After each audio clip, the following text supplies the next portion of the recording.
हरे Krishna, Radhe Radhe friends. तो आज की इस वीडियो में हम शेयर कर रहे हैं जया एकादशी की बहुत ही सरल पूजा विधि। तो माघ मास के शुक्ल पक्ष की एकादशी यह बहुत ही बड़ी एकादशी है। 2026 में हमें ये व्रत किस दिन करना है, पारण का सही समय क्या रहेगा, संपूर्ण जानकारी मिलेगी। तो प्लीज़ वीडियो को पूरा देख लीजिएगा। और जो लोग भी एकादशी का व्रत नहीं करते हैं वो शुद्ध सात्विक रहकर ये पूजा कर सकते हैं। हाँ, आज के दिन चावलों का सेवन आपको बिल्कुल नहीं करना है।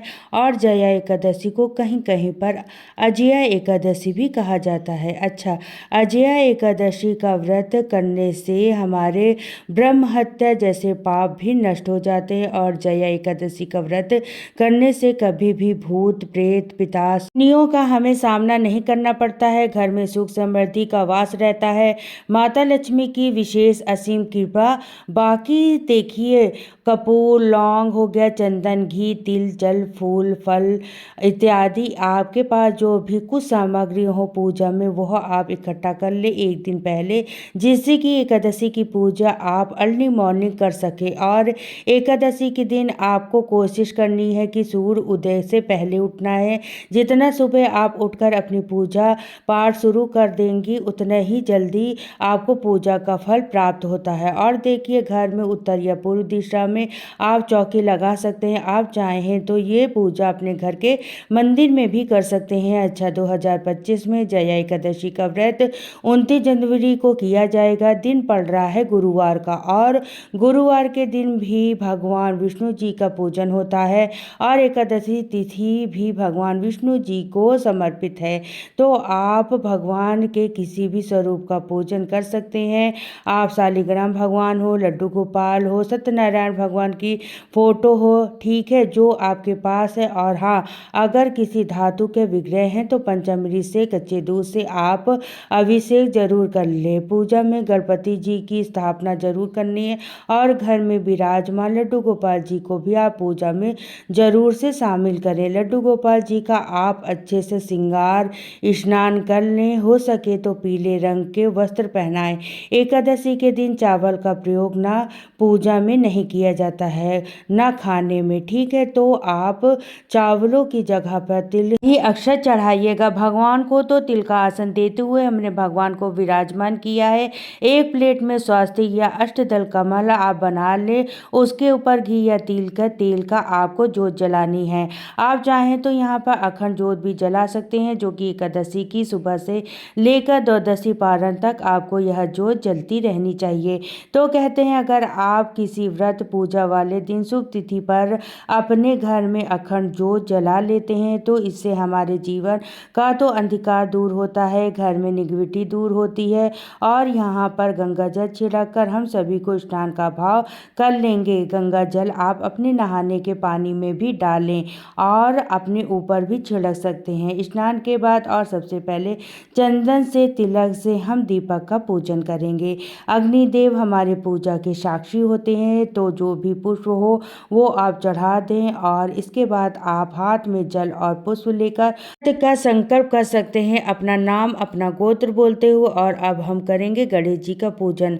तो गणेश जी को चंदन से तिलक करेंगे, तिल चढ़ाएंगे और पुष्प अर्पित करेंगे। अच्छा, जया एकादशी गुरुवार के दिन आ रही है। गुरुवार के दिन विष्णु भगवान का भी पूजन किया जाता है।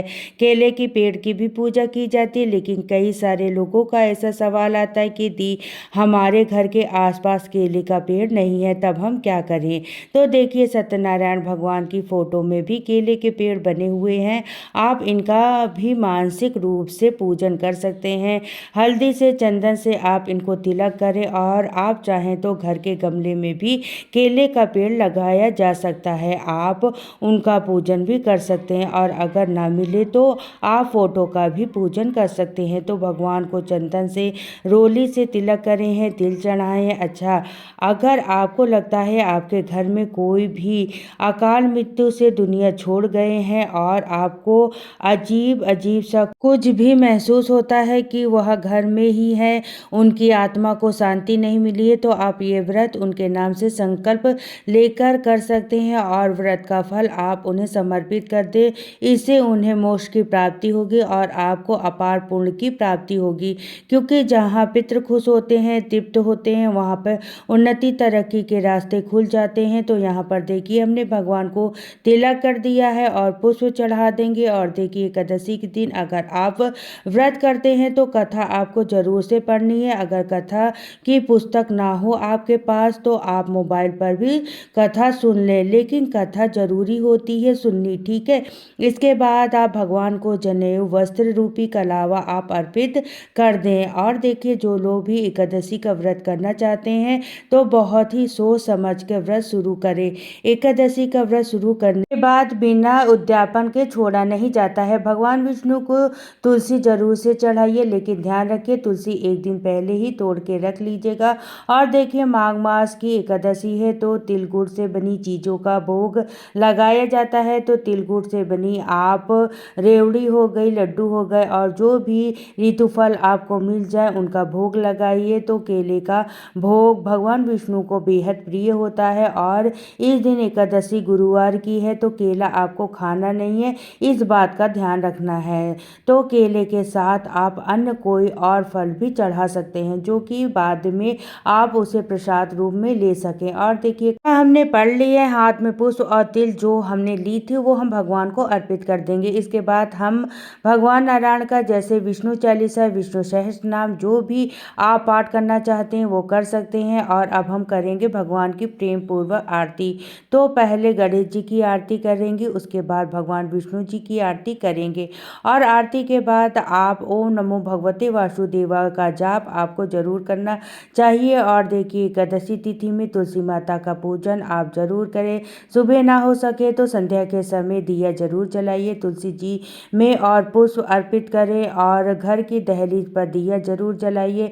घर के आसपास अगर कोई लक्ष्मी नारायण भगवान का मंदिर है तो वहाँ पर भी अगर आप दीपदान करते हैं या केले के पेड़ के नीचे दीपदान करते हैं तो बहुत अच्छा होता है। माघ मास की एकादशी है और माघ मास की में दीपदान का विशेष महत्व होता है। तो एकादशी के अच्छे से व्रत करने के बाद द्वादशी के दिन आपको पारण करना है। पारण से पहले कुछ दान दक्षिणा जरूर से निकाल दें, सीधा निकाल सकते हैं आप। उनमें आटा, दाल, चावल, सब्जी कुछ दक्षिणा जरूर रख दें क्योंकि बिना दक्षिणा के दान अधूरा माना जाता है। और देखिए चावल का दान आज जरूर से करिएगा। चावल आपको बना के भगवान को भोग भी लगाना है। खिचड़ी बना लें, आप चाहें तो पोहा बना लें, चावल से बनी चीज़ों का ही खाकर आपको व्रत खोलना है। और देखिए एकादशी का व्रत अपनी सामर्थ्य के अनुसार किया जाता है। अगर आप स्वस्थ नहीं हैं, आप बीमार हैं, आप दवा पर रहते हैं या अगर आप प्रेगनेंसी में हैं तो आप फलाहार चीज़ लेकर भी व्रत कर सकते हैं। आप कुट्टू सिंघाड़ा से बनी आप फलाहार बना सकते हैं सेंधा नमक डाल के। और जो भी स्वस्थ है वो कर सकते हैं। वो कोशिश करें कि नमक का सेवन आपको बिल्कुल नहीं करना है। आप जल और फल पर भी रह सकते हैं। और देखिए संध्या के समय आप मखाने की खीर बनाते हैं, शकरकंदी की खीर बना सकते हैं। तो कोशिश करिए कि फलाहार में मीठा ही होना चाहिए। और अब आप नोट कर लीजिए पारण का सही समय।